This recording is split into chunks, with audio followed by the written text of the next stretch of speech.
মা, কোন এই মানুহবোৰ? মা, কোন এই মানুহজন? সেই নিজান ৰাতি আহি কোনে বাৰু মোক এই সংসাৰৰ পৰা আঁতৰ কৰি দিলে?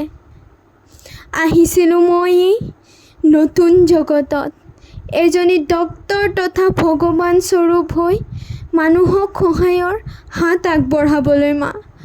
কিন্তু মোৰ এই চিন্তাধাৰা চাগে সৎ নাছিল ন মা?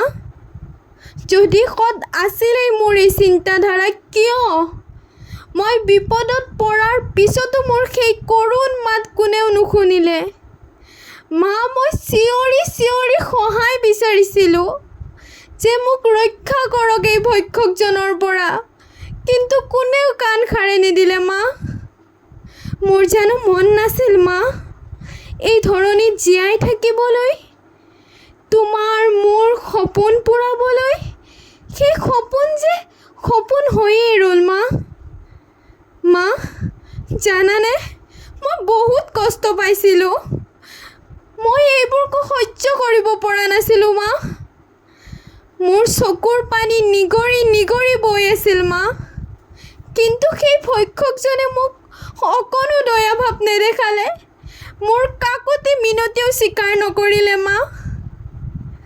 মা, তুমিতো মোক সৰুৰে পৰা আলাসৰ লাৰু হিচাপে ডাঙৰ কৰিছিলা। তেন্তে কোন আছিল এই ভক্ষকজন যিয়ে কাৰো অনুমতি নোলোৱাকৈ মোক তোমাৰ পৰা আঁতৰাই লৈ গ'ল?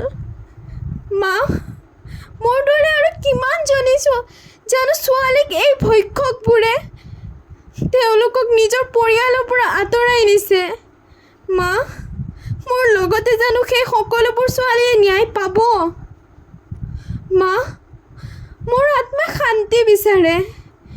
দেশৰ জনতাই মোক এই শান্তি দিব পাৰিবনে মা?